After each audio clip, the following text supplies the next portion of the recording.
السلام علیکم friends, welcome back to my YouTube channel عالم وحشت از قلم رائنا صدیقی پارٹ 5 سٹارٹ لیتے ہیں۔ اس کا بوجھ اس کی روح اور جسم دونوں نے ہمیشہ اٹھانا تھا۔ اس کی روح کے ساتھ اس کے جسم پر کبھی نہ مٹنے والے نشان ملے تھے۔ وہ ابھی بھی صوفے پر بیٹھا تھا۔ وہ جانتا تھا اس نے ضرورت سے زیادہ تکلیف دی تھی۔ وہ جب بھی خود کو روکنا چاہتا اس کی نظر میں وہ منظر گھوم جاتا۔ اس کی برداشت سے باہر تھا کہ کسی کا سمارا کو چھونا۔ اس کی دبی دبی سسکیوں کی آواز آنے لگی تھی۔ اسے ہوش آ گیا۔ یہ سوچ کر اس نے آنکھیں بند کر لیں اور کسی لمحے نیند نے اس پر غلبہ پا لیا۔ وہ خواب میں 15 سال کا تھا اور تکلیف سے کرا رہا تھا۔ ایک دم اس کی آنکھ کھلی اور اس نے اپنے پیروں کو پکڑ لیا جیسے کسی سے بچا رہا ہو۔ وہ خود سے تنگ آ کر اٹھا، سمارا کو دیکھا جو ویسے ہی پڑی سسکیاں بڑھ رہی تھی اور آفس چلا گیا۔ اس وقت وہ جس تکلیف میں تھی وہ اچھے سے جانتا تھا۔ اس نے خود یہ تکلیف کئی بار سہی تھی۔ سمارا ساری رات درد میں تڑپتی رہی، ایک انچ بھی نہ ہل پائی۔ اسے اس کے گھر والے شدت سے یاد آ رہے تھے۔ وہ سوچ بھی نہیں سکتی تھی جو اون نے کیا تھا۔ بابا، امی، آپ کہاں ہیں؟ مجھے لے جائیں پلیز۔ صبح ہو چکی تھی۔ کمرے کے باہر اون کسی سے بات کر رہا تھا۔ کچھ دیر بعد وہ کسی عورت کو لے کر کمرے میں داخل ہوا۔ وہ عورت سمارا کے قریب آئی۔ پہلے تو اس کی حالت دیکھ کر گھبرا گئی، پھر خود کو سنبھال کر بولی، مسز اون، میں ڈاکٹر ہوں، آپ کا علاج میں ہی کروں گی۔ سمارا نے کوئی جواب نہ دیا۔ اون اسے ڈاکٹر کے ساتھ چھوڑ کر آفس میں چلا گیا۔ زخموں سے خون بہہ کر جم گیا تھا اور اس کا گاؤن اس وجہ سے چپک گیا تھا۔ ڈاکٹر نے کینچی سے اس کا گاؤن کاٹ کر اس کے زخموں کو صاف کرنا شروع کیا۔ دوائی نے اس کی تکلیف میں مزید اضافہ کیا اور وہ کرا اٹھی۔ ڈاکٹر نے اس سے معافی مانگی اور دوبارہ اپنا کام شروع کر دیا۔ اس کے پاؤں کی حالت کئی گنا بری تھی کیونکہ کمر پر اس کے کپڑوں کی وجہ سے زخم کم گہرے تھے۔ اس کے پاؤں پر جو جگہ سٹیچز لگے، مسٹر اون، میں نے ان کے زخم صاف کر دیے اور دوائی دے دی ہے، پر انہیں آرام کی ضرورت ہے۔ وہ کافی لمبے عرصے تک ٹھیک سے چل نہیں پائیں گی اور کمر ایک ہفتے تک ٹھیک ہو جائے گی۔ تب تک انہیں دوائی دیتے رہیں اور زخموں پر مرہم لگانا مت بھولیں گا۔ ٹھیک ہے، آپ کی فیس آپ کے اکاؤنٹ میں ٹرانسفر کر دی گئی ہے۔ اگر ضرورت ہوئی تو دوبارہ بلواؤں گا۔ مرتھا نے بھی اس کی حالت دیکھی تھی اور سمارا بہت دیر اس کے سامنے روتی رہی۔ اس کی بھی سمارا کی عمر کی ایک بیٹی تھی اور وہ سمارا کے لیے کافی جذبات رکھتی تھی۔ اون نے آفس جانا چھوڑ دیا اور گھر سے ہی سب مینج کرنے لگا۔ 2 دن سے اس کے سمارا کے درمیان کوئی بات نہیں ہوئی تھی۔ وہ زیادہ تر دوائی کے زیر اثر اوندے منہ سوتی رہتی تھی۔ اس کے زخم پہلے سے بہتر تھے اور اب وہ تھوڑا ہل بھی لیتی تھی۔ مرتھا آج جلدی واپس چلی گئی تھی، ورنہ وجہ اس کی بیٹی کی گریجویشن پارٹی تھی۔ سمارا کو اب بھوک لگی تھی۔ پہلے اس نے مرتھا کو منع کر دیا تھا، پر اب اسے بھوک لگ گئی تھی۔ مرتھا بھی نہیں تھی تو وہ خود ہمت کر کے اٹھی۔ وہ اپنے صحیح پاؤں پر بوٹ ڈالتی آرام سے کھڑی ہوئی اور پھر دیوار کا سہارا لے کر ایک پاؤں پر چلتی ہال کی طرف بڑھنے لگی۔ ڈاکٹر نے اسے چلنے سے سخت منع کیا تھا کیونکہ اس کے سٹیچز کھلنے کا ڈر تھا۔ ہال میں بھی دیوار کے ساتھ ساتھ چلتی اس کا پاؤں پھسلا اور وہ گر گئی۔ شکر ہے کمر کے بل نہیں گری۔ وہ ہاتھوں پہ وزن دیتی کھڑی ہونے لگی۔ جب مردانہ شوز دیکھ کر رک گئی۔ نظریں اٹھا کر دیکھا تو اون اس کے سر پر کھڑا تھا۔ اس نے جھک کر سمارا کو اٹھایا اور ہال میں صوفے پر لے جا کر بٹھا دیا۔ تمہیں آرام کرنا چاہیے، مجھے بھوک لگی ہے۔ اون نے اس کے اکھڑے انداز پر اسے گھورا اور پوچھا، کیا کھاؤ گی؟ بریانی۔ سمارا جانتی تھی کہ بریانی فریج میں نہیں ہوگی، اس لیے اپنے انداز میں غصہ نکالا۔ اون کچن میں گیا، فروٹ سیلیڈ کا باؤل نکال کر اس کا ریپر اتارا، پھر گلاس میں جوس بھرا، ایک سینڈوچ نکالا، سب کچھ ٹرے میں رکھا اور سمارا کے ساتھ صوفے پر رکھ دیا۔ ایسی حالت میں تمہیں مسالے دار غذا نہیں کھانی چاہیے۔ سمارا جو سکون سے بیٹھنے کے لیے اب پوزیشن چینج کر رہی تھی، اس کے بعد پر رکی، پر پھر زاویہ بدلنے لگی کہ اون نے اسے اٹھا کر ایک اور کوشن رکھا اور اس پر بٹھا دیا۔ سمارا سینڈوچ کھانے لگی تو اون وہاں سے چلا گیا۔ کچھ دیر بعد واپس آیا تو اس کے سامنے میز پر بیٹھ گیا، اس کا پاؤں پکڑ کر گود میں رکھا اور دوائی لگانے لگا۔ پہلے تو جلن سے وہ سسکیاں بڑھیں، پر پھر برداشت کرنے لگی۔ عجیب انسان ہے، زخم بھی دیتا ہے، دوا بھی، وہ سوچ کر رہ گئی۔ اون اٹھ کے اس کے پاس بیٹھ گیا۔ کچھ دیر خاموشی رہی، پھر بولنے لگا، جب میں چھوٹا تھا تو بہت بے بس اور لاچار تھا۔ اس کی بات سن کر سمارا سینڈوچ بھول گئی۔ اس کی آواز کہیں بہت دور سے آئی تھی، وہ کہیں اور ہی تھا۔ اون نے اپنی پیشانی اس کے سر پر ٹکا دی اور اس کے کان میں سرگوشی کرنے لگا، میں وہ سب محسوس نہیں کرنا چاہتا، پر جب تمہیں کوئی چھوتا ہے یا تم ساتھ نہیں ہوتی تو میں خود کو وہی ڈرا ہوا بچہ محسوس کرتا ہوں جو اس حالت سے نکلنے کے لیے کچھ بھی کرے گا۔ میں چاہ کر بھی روک نہیں پاتا۔ اس وقت میں کوئی اور ہوتا ہوں۔ جو تمہارے ساتھ ہوا وہ دوبارہ نہ ہو اس کے ذمہ داری تم پر ہے۔ یہ کہہ کر اون نے اسمارا کے کان کی لو کو چوما اور چلا گیا۔ اس نے پہلی بار خود کو ایسے کسی کے سامنے رکھا تھا۔ یہ کہنا اس کے لیے کتنا مشکل تھا صرف وہی جانتا تھا، لیکن اسمارا کے پاس سوچنے کے لیے اس وقت اور بہت کچھ تھا، اس لیے اسے ہمت نہیں دی۔ لیکن اس کے بعد ایک نمالہ بھی اس کے حلق سے نیچے نہ اترا۔ اون اسمارا کو چیک کرنے آیا تو وہ اوندے منہ صوفے پر سو رہی تھی۔ ایک ٹھنڈی آہ بھرتے اس نے اسمارا کو اٹھایا اور کمرے میں لے گیا۔ مارتھا تم جو بھی کہنا چاہتی ہو کہہ دو۔ مارتھا اس کے کمرے میں ناشتہ لائی تھی پر کچھ سوچ کر اس کے پاس بیٹھ گئی، پھر جانے لگی اور جاتے جاتے پلٹ گئی۔ مسز اون پتہ نہیں مجھے بتانا چاہیے کہ نہیں، پر آج نیچے لابی میں میری ملاقات کسی میں ہولوفین سے ہوئی۔ وہ مین ڈیسک سے آپ کا پوچھ نہیں تھی کیا یہاں میکس آنا ہے اوپر سوری کیا میکس ہولوفین یہاں نہیں؟ میں نے واپس بھیج دیا۔ وہ کہہ رہے تھے کہ وہ آپ کے بارے میں پریشان ہیں، آپ ان کی کوئی کال ریسیو نہیں کر رہی تو وہ آپ سے ملنے آ گئے۔ اگر ڈیگو یا مسٹر رون کو پتہ لگا تو مسئلہ ہوگا آپ کے لیے، اس لیے میں نے انہیں یہاں آنے سے منع کر دیا۔ میرا فون ہے کہاں پہ؟ اسے اب ہوش آئی تھی کہ اس کا فون تو تھا ہی نہیں اس کے پاس، وہ مسٹر رون کے پاس ہے۔ اون کے پاس کیوں؟ معلوم نہیں ان دونوں کو کتنا برا لگ رہا ہوگا۔ مارتھا کیا میں تمہارا فون استعمال کر سکتی ہوں؟ مجھے یہاں فون لانے کی اجازت نہیں ہے مسز اون۔ اوہ، کیا تم میرا ایک کام کر سکتی ہو؟ Anything for you, Martha نے مسکرا کر کہا۔ تمہیں کل ہاسپٹل جا کر میکس مکینجی سے ملنا ہوگا اور اسے میری طرف سے معافی مانگنی ہوگی اور اسے کہنا ہوگا کہ میرا فون گم ہو گیا ہے اور میں کچھ عرصے بعد بات کروں گی، ٹھیک ہے مسٹر اون؟ مسز اون آنا یہاں پہ۔ رات ہو چکی تھی۔ اون روز کی طرح اس کے پاس بیٹھا اسے خود سوپ پلا رہا تھا۔ یہ اس کی معافی کا انداز تھا۔ اسمارا اس سے کوئی فالتو بات نہیں کرتی تھی پر آج کرنی پڑی۔ مجھے میرا فون چاہیے۔ اون کا اسمارا کی طرف بڑھتا ہاتھ رک گیا۔ 1 مہینے بعد؟ کیوں ابھی کیوں نہیں؟ اپنے لہجے کو درست کرو لڑکی، اور دوبارہ سوال نہیں۔ مجھے نہیں پینا سوپ۔ ٹھیک ہے، دوائی کھاؤ اور سو جاؤ، اس نے ڈش اٹھاتے ہوئے کہا۔ مارتھا کیا بات ہوئی میکس سے؟ نہیں مسز اون، اب وہ وہاں کام نہیں کرتے۔ کیا مطلب انہیں نکال دیا گیا؟ ان کا کانٹریکٹ ختم کر دیا گیا ہے اون، یہ سب اون نے کیا ہے۔ آہستہ مسز اون، کہیں وہ سن نہ لیں میری وجہ سے یہ کیا ہو گیا۔ حوصلہ رکھیں، میں نے ان کا نمبر حاصل کر لیا ہے، میں ان سے بات کر لوں گی، پر بہتر ہے آپ میکس کے بارے میں سوچ ختم کر دیں۔ اسمارا نے اون سے بات مکمل طور پر بند کر دی تھی۔ وہ اکیلی پاگل ہونے لگی۔ اس نے سوچ لیا تھا اسے پاکستان جانا ہے، بس کہنے کی ہمت نہیں لا پا رہی تھی۔ اس کی کمر اب ٹھیک ہو گئی تھی، صرف نشان باقی تھے، پر ڈاکٹر کا کہنا تھا وہ بھی ٹھیک ہو جائیں گے۔ اس کا پاؤں ابھی بھی ٹھیک ہو رہا تھا، سٹیچز اتر گئے تھے، پر وہ کچھ سیکنڈ سے زیادہ وزن نہیں دے پاتی تھی، اس لیے لنگڑا کر چلتی تھی۔ مارتھا یا اون ہمیشہ ساتھ ہوتے۔ وہ اسٹڈی روم میں جانے لگی، وہاں زیادہ تر کتابیں بزنس یا سائیکالوجی پر تھیں۔ ڈیگو کے ذریعے اس نے کچھ ناول منگوائے، تقریباً سارے کپڑے مارتھا کو دے دیے کہ وہ اپنی بیٹی کے لیے لے جائے اور باقی ڈونیٹ کر دیے۔ وجہ اون کو تنگ کرنا تھا، پر اس نے اگلے دن اور کپڑے سے ہی وارڈروب پھر بھر دیا۔ آخر کار مہینہ ختم ہونے کو تھا، اس کا پاؤں بھی کافی حد تک ٹھیک تھا۔ اتنے عرصے سے ہمت جمع کر کے اس نے آج بات کرنے کا فیصلہ کر لیا تھا۔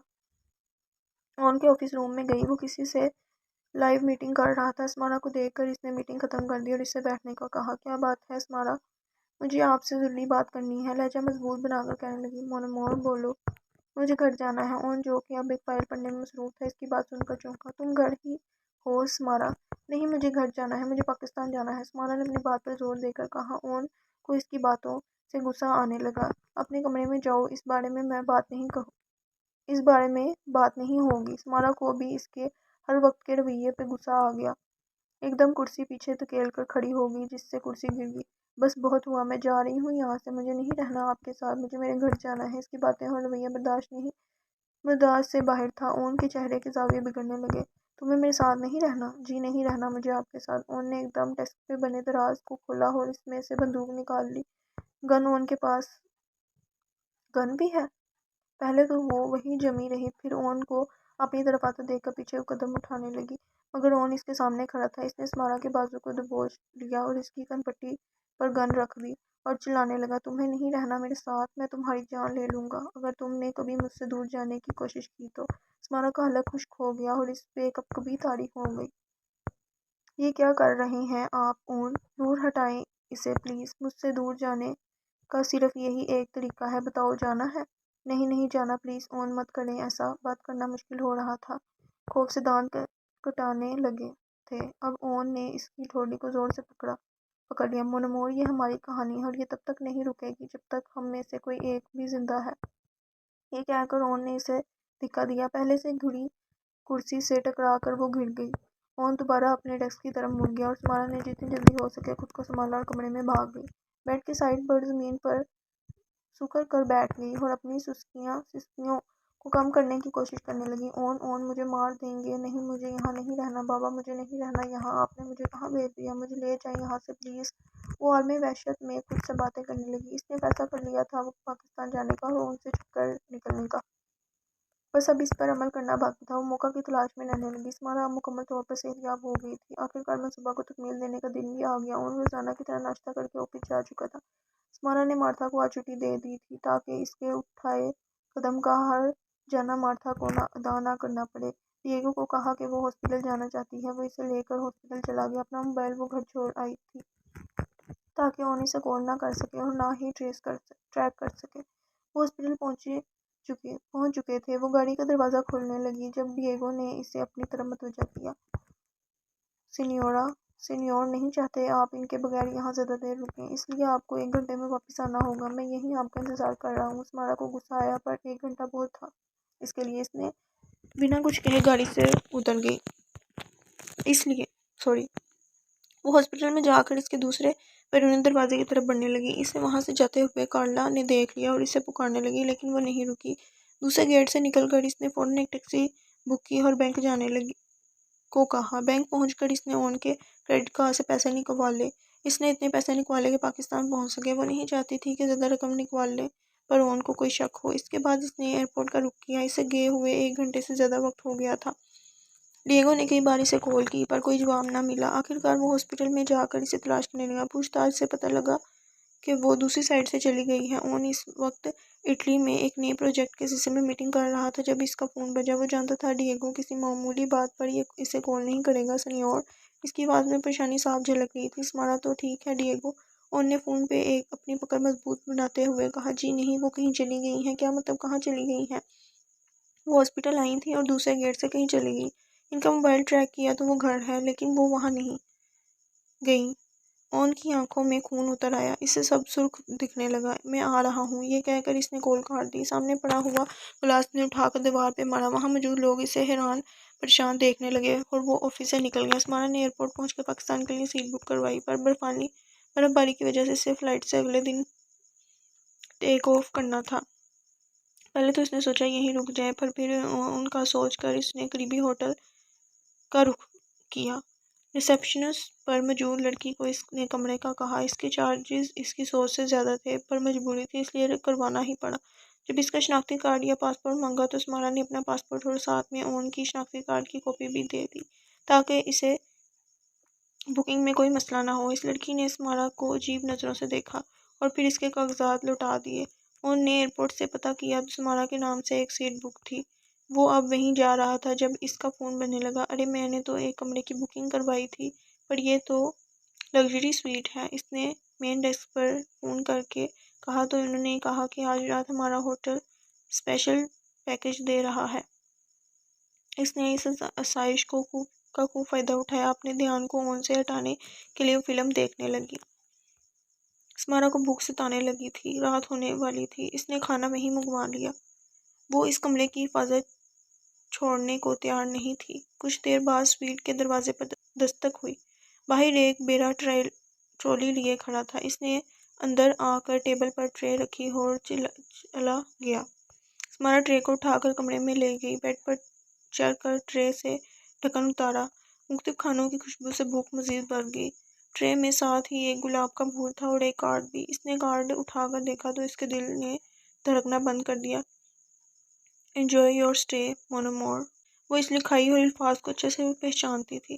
ٹرے کو خود سے دور ایسے دھکیلا جیسے وہ سانپ ہو اور پیچھے ہو کر سکر کر بیٹھ گئی. پھر کمرے کے دروازے کی طرف بھاگی اور اسے لاک کر دیا.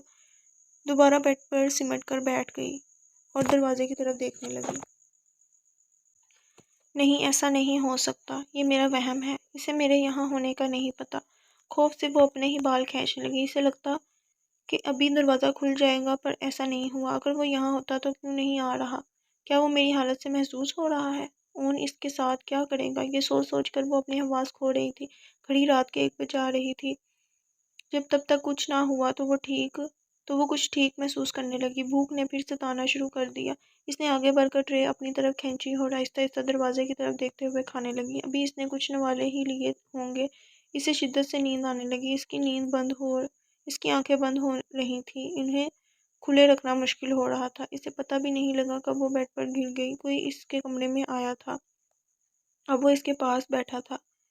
وہ ہل کیوں نہیں پا رہی تھی؟ اس کے ہاتھ پاؤں اتنے بھاری کیوں تھے؟ وہ کچھ سمجھ نہیں پا رہی تھی. خواب، یہ ضرور خواب ہے. ادھ کھلی آنکھوں نے ایک آنسو نکلا تھا. اس وجود نے اسے جھک کر اٹھایا تھا. اس کے بعد اندھیرا چھا گیا. اسے جاگنے میں اتنی مشکل کیوں ہو رہی تھی؟ اسمارا کو ایسے لگ رہا تھا جیسے اس کا سر درد سے پھٹ جائے گا. منہ ریگستان کی طرح خشک تھا. آہستہ آہستہ وہ اپنے ارد گرد کو سمجھنے لگی. جب اسے سب یاد آیا تو وہ اٹھ کر بیٹھ گئی. وہ اپنے بیڈ پہ تھی. اون اس کے سامنے دیوار سے ٹیک لگائے کھڑا تھا. اپنے ہاتھ اپنی جیبوں میں ڈالے اسے ہی دیکھ رہا تھا. اسمارا کے ہاتھ پاؤں پھولنے لگے. تم نے مجھے شرمندہ کیا. اس نے ابھی تک کچھ بھی نہیں کیا تھا. تو پھر وہ کیوں کانپ رہی تھی؟ میرے پیچھے آؤ، یہ کہہ کر وہ کمرے سے چلا گیا.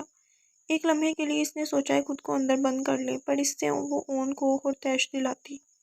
اٹھ کر اون کے پیچھے چل دی. وہ آفس میں چلا گیا. اون خاموش کیوں ہے؟ اس کی اتنی خاموشی اسے اور پریشان کر رہی تھی. اون نے اپنے لیپ ٹاپ پر کچھ بٹن دبائے اور پھر دیوار پر لگی بڑی سکرین کو آن کر دیا. سکرین پہ کچھ لوگ دکھ رہے تھے. ایسا لگ رہا تھا جیسے کوئی ویڈیو بنا رہا ہو. اسمارا نے نہ سمجھی سے اون کو دیکھا کہ یہ کیا ہے. یہ لائیو ہے. میں ہر وقت یہاں رہ کر تمہیں مانیٹر نہیں کر سکتا،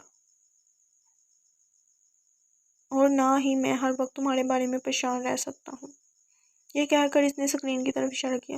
وہاں وہ اب میکس کو دیکھ سکتی تھی. اون نے آواز بڑھا دی. ان لوگوں نے میکس کو گھیر رکھا تھا اور اس پر ہاکی اور بیٹ سے حملہ کر رہے تھے. یہ سب کیا ہے اون؟ کیا ہے یہ سب؟ وہ میکس کو کیوں مار رہے ہیں؟ یہی ہے نا جس کی وجہ سے تم نے قدم اٹھایا؟ نہیں نہیں، یہ کیا کہہ رہے ہیں آپ؟ اس کا اس سب سے کوئی تعلق نہیں. میکس کی چیخیں صاف طور پر سنائی دے رہی تھی. اس کے سر سے خون نکل رہا تھا. وہ لوگ بے دردی سے اسے مار رہے تھے. اس کا یہ حال دیکھ کر وہ رونے لگی. اون رکیں یہ سب پلیز. نہیں، تمہارے لیے یہ سبق اہم ہے. میں ہر اس چیز کو دور کر دوں گا جو ہمارے درمیان آئے. اون پلیز، میں معافی مانگتی ہوں. میرے کیے کی سزا اسے مت دیں. میکس کی حالت دیکھنا، اس کی چیخیں سننا بہت دردناک تھا اسمارا کے لیے. اون نے اسمارا کا چہرہ پکڑ کر سکرین کی طرف کر دیا. دیکھو اسے، آج وہ تمہاری وجہ سے جان سے جائے گا. نہیں اون پلیز، بس کر دیں پلیز. وہ اون کے پیروں میں بیٹھ گئی اور شدت سے رونے لگی. اتنا بڑا بوجھ وہ نہیں اٹھا سکتی تھی. پلیز رک جائیں. کیا تم دوبارہ ایسا کرو گی؟ نہیں نہیں، کبھی نہیں. وہ دھندلائی نظروں سے اسے دیکھ رہی تھی. گڈ چوائس، میں تمہیں کرنے بھی نہیں دوں گا. اس نے فون نکال کر کسی کو کال کی. اسمارا سکرین کی طرف دیکھ رہی تھی. کچھ دیر بعد وہ لوگ میکس کو وہیں خون سے لوتھڑا چھوڑ گئے. وہ حرکت نہیں کر رہا تھا. مشکل تھا یہ جاننا کہ وہ سانس لے بھی رہا ہے یا نہیں. اون اسے وہیں فرش پر چھوڑ کر سکرین بند کر کے چلا گیا. وہ کتنی ہی دیر وہاں بیٹھی روتی رہی. اگلے دن مارتھا کہیں نہیں تھی دکھی. اسمارا کو کافی تعجب ہوا کیونکہ اتنے عرصے میں ایسا کبھی نہیں ہوا تھا. اسے لگا کہیں وہ بیمار نہ ہو، لیکن ایک نئی آزمائش اس کا انتظار کر رہی تھی. مارتھا آج سے کام پہ نہیں آئے گی، اس لیے اب سب کام تم کرو گی. نہیں آئے گی؟ مگر کیوں؟ کیونکہ تمہیں دی ہوئی آسائشوں کے باوجود تم نے اتنا بڑا قدم اٹھایا. جب تمہیں ان کی قدر نہیں تو میں نے انہیں واپس لے لیا. آرام سے کندھے اچکا کر کہا گیا. اب جلدی ناشتہ بناؤ، خیال رہے کہ جلے نہیں. وہ تو جیسے جل بھن گئی تھی اس کی باتوں سے. اسے ناشتہ بنا کر دیا. اس کے جانے کے بعد صفائی کی، پھر لانڈری، دوپہر کھانا بنا کر کھایا. اب وہ تھک کے نڈال ہو چکی تھی. زندگی میں پہلی بار اتنا کام کیا تھا اس نے. اون کی واپسی کا وقت قریب تھا. اس لیے ڈنر بنانے لگی. اون واپس آ چکا تھا. دونوں نے خاموشی سے ڈنر کیا اور وہ اٹھ کر جانے لگی. یہ برتن کون دھوئے گا؟ چہرے کے تاثرات بگاڑ کر پوچھا گیا۔ میں بعد میں دھو دوں گی۔ میں مارتھا تھی تو کبھی ایسے بکھرے ہوئے برتن دیکھے تم نے؟ نہیں، اس نے شرمندگی سے کہا۔ اون نے سامنے پڑا باؤل اٹھا کر دیوار پر دے مارا۔ سمارا اس کی حرکت سے ایک دم اچھل پڑی۔ تو جلدی صاف کرو یہ سب، اور یہ سب بھی۔ ٹوٹے ہوئے باؤل کی طرف اشارہ کر کے وہ چلا گیا۔ سمارا اپنے آنسو پیتی کام میں لگ گئی۔ دن گزرنے لگے۔ اون روز اس سے کوئی نہ کوئی حرکت کر کے تنگ کرتا۔ کبھی برف میں اسے ٹیرس پہ نکال دیتا، کبھی کچھ فرش پہ گرا دیتا تو کبھی کچھ۔ اس کی موجودگی میں سمارا کا سانس لینا بھی مشکل ہو گیا تھا۔ وہ دونوں ڈنر کر چکے تھے اور سمارا برتن دھو رہی تھی۔ اون کچن کی دیوار سے ٹیک لگا کر کھڑا اسے دیکھ رہا تھا۔ اس کی ایسی خاموشی ہمیشہ سمارا کے لیے طوفان لاتی تھی۔ تمہاری اگلی اپائنٹمنٹ کب ہے؟ اون نے اچانک سے سوال کیا۔ سمارا سمجھ نہیں پائی۔ کیسی اپائنٹمنٹ؟ تمہارا اگلا شوٹ ڈاکٹر کے پاس کب ہے؟ اوہ، وہ 5 دنوں میں۔ گڈ۔ تم اب کوئی ڈوز نہیں لو گی؟ کیا؟ سمارا کے لیے یہ بات سرخ جھنڈی کے مترادف تھی۔ میں چاہتا ہوں اپنی فیملی سٹارٹ کریں، یہ صحیح وقت ہے۔ اور وہ آرام سے کہتا ہوا وہاں سے چلا گیا اور سمارا وہاں سب سن کھڑی رہی۔ بچہ؟ اسے اب بچہ چاہیے؟ نہیں، وہ اس کی زندگی میں بھی جہنم بنا دے گا۔ نہیں، ایسا نہیں ہوگا۔ سمارا نے مارتھا کو کال کی اور مارتھا اس کی مدد کے لیے تیار تھی۔ مارتھا، تم یہاں کیا کر رہی ہو؟ ڈیگو، جو کہ اب اون کی غیر موجودگی میں پینٹ ہاؤس کے باہر ہی ہوتا تھا، مارتھا سے پوچھنے لگا۔ اوہ ڈیگو، میں یہاں پہ کچھ سامان بھول گئی تھی، وہی لینے آئی ہوں۔ ٹھیک ہے، جو بھی ہے جلدی لے لو۔ Thank you. مارتھا، شکر ہے تم آ گئی، میں بہت پریشان تھی۔ مسز اون، مجھے لگتا ہے آپ کو اپنے شوہر کو ایک موقع دینا چاہیے۔ آپ کم عمری کی وجہ سے کچھ غلط مت کرنا۔ میں اسے ضرور موقع دوں گی، مگر اسے خود میں پہلے تبدیلی لانی ہوگی۔ آپ سوچ سمجھ کے قدم اٹھائیں۔ مارتھا، میں ایک بچے کے ساتھ ظلم نہیں ہونے دوں گی۔ کیا تم دوائی لائی؟ جی، یہ لیں، اور یہ فون بھی۔ اگر آپ کو کبھی مدد کی ضرورت ہو تو اس سے رابطہ کیجیے گا۔ تمہارا شکریہ۔ ایک کے بعد ایک دن گزرنے لگا۔ اون خوشخبری کے انتظار میں تھا، لیکن اب اسے سمارا پہ شک ہونے لگا۔ آخرکار خود کے شک کو ختم کرنے کے لیے گھر میں لگے کیمرے چیک کیے اور جواب سامنے تھا۔ اون آج گھر ہی تھا۔ سمارا کھانا لگا کر آفس میں اسے بلانے گئی۔ اون اپنا سر تھامے بیٹھا تھا جیسے پریشان ہو۔ اون، کھانا کھا لیں، یہاں آؤ سمارا۔ سمارا بھی اب پریشان اس کی طرف بڑھنے لگی۔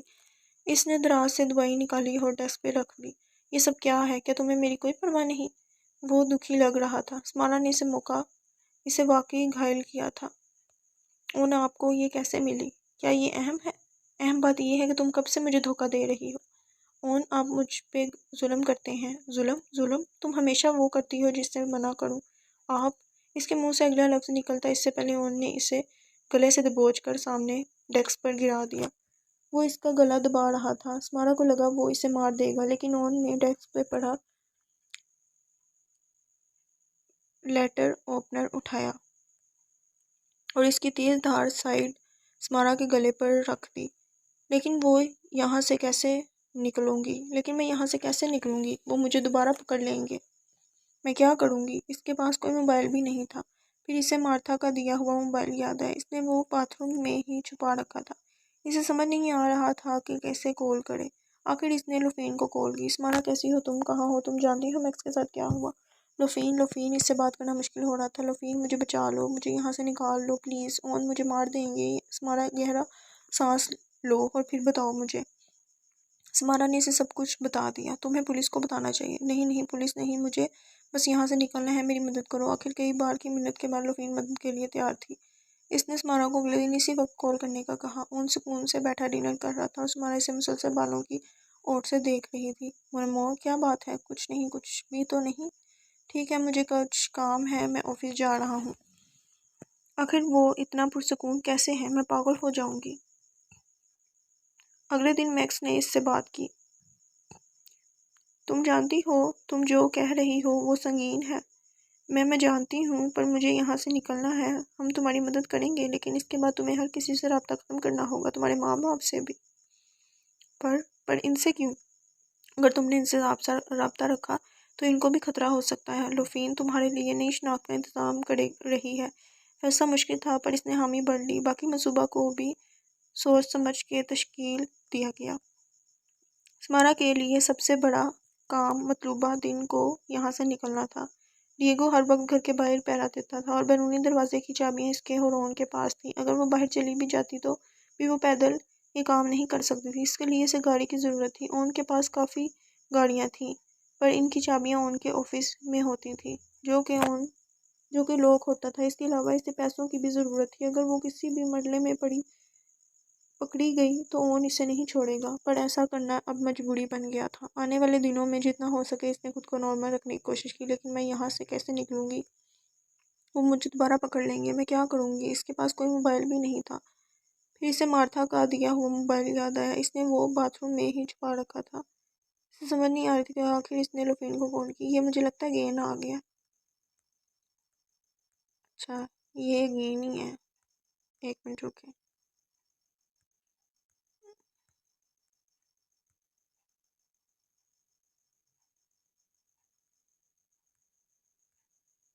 اتنا زیادہ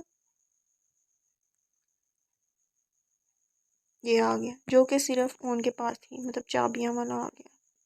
اون گہری نیند میں تھا، پچھلے کئی دنوں سے رہ چیک کر رہی تھی کہ کب وہ آنا یہاں پہ۔ اون کب گہری نیند میں ہوتا ہے۔ اون کا موبائل اور چابیاں سائڈ ٹیبل پر تھی۔ مارا دبے پاؤں چلتی ان تک پہنچی اور کمرے سے باہر نکل گئی۔ وہ آہستہ آہستہ سے آفس کے دروازے تک پہنچی۔ اپنے دل کی دھڑکن وہ صاف سن سکتی تھی۔ اسے لگ رہا تھا کہ جیسے اون بھی سن لے گا۔ آفس کا دروازہ کھول کر اس نے لاک سسٹم میں ببل گم چھپا دی، اچھا تاکہ وہ دوبارہ لاک نہ ہو۔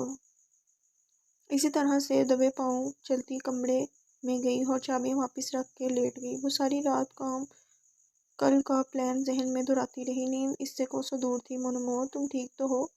جی کیوں، کیا ہوا؟ تم کچھ بے چین لگ رہی ہو۔ نہیں ایسا کچھ بھی نہیں ہے۔ وہ اس کی پیشانی پہ ہاتھ رکھ کے دیکھنے لگا۔ بخار تو نہیں ہے؟ تم کچھ چھپا رہی ہو؟ کہیں اون کو پتہ تو نہیں لگ گیا؟ نہیں ایسا نہیں ہے، میں ٹھیک ہوں، پریشان نہ ہو، اسمارا نے مسکرا کر کہا۔ اون نے جھک کر اس کا بوسہ لیا اور چلا گیا۔ دوپہر ہونے کو تھی، مطلب منصوبہ پہ عمل کرنے کا وقت آ چکا تھا۔ اس نے کھڑکی سے باہر دیکھا۔ ڈیگو سرونٹ کوارٹر کے باہر دکھائی دے رہا تھا۔ دروازہ چیک کیا تو وہ لاک تھا۔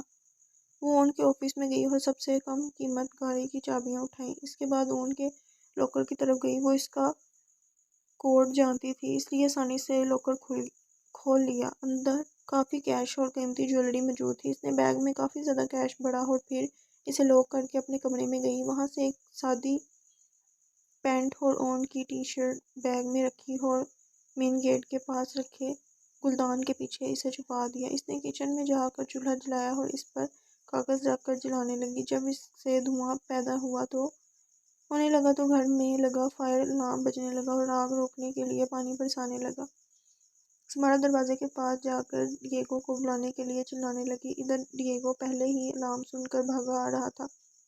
وہ سمارا کو سرونٹ کوارٹر میں جانے کا کہنے لگا۔ سمارا یہی تو چاہتی تھی۔ ڈیگو اندر چلا گیا اور سمارا پارکنگ ایریا کی طرف بھاگی۔ ڈیگو کو سب سمجھنے میں کچھ وقت لگا اور وہ وقت سمارا کے لیے اہم تھا۔ سمارا نے کار سٹارٹ کی اور وہاں سے نکل گئی۔ ڈیگو جو کہ سارے گھر میں آگ کے آثار ڈھونڈ رہا تھا، گاڑی کی آواز پر باہر بھاگا۔ سنیورا رکیں سنیورا۔ ڈیگو دوسری گاڑی کی طرف بھاگا اور اس کے پیچھے نکل پڑا۔ کیا یہ آپ کو پسند آئی؟ اچھی ہے، پر اسے نازک چیزیں پسند ہیں، اتنی بڑی نہیں۔ اون پچھلے آدھے گھنٹے سے سمارا کو گفٹ کرنے کے لیے رنگ پسند کر رہا تھا۔ وہ کچھ ایسا چاہتا تھا جو سمارا کی پرسنالٹی کے مترادف ہو۔ ڈیگو کیا بات ہے؟ اس نے کال ریسیو کر کے پوچھا۔ سنیورا پھر سے چلی گئی۔ دو آنسو ان آنکھوں سے بہہ کر فرش پر گرے تھے۔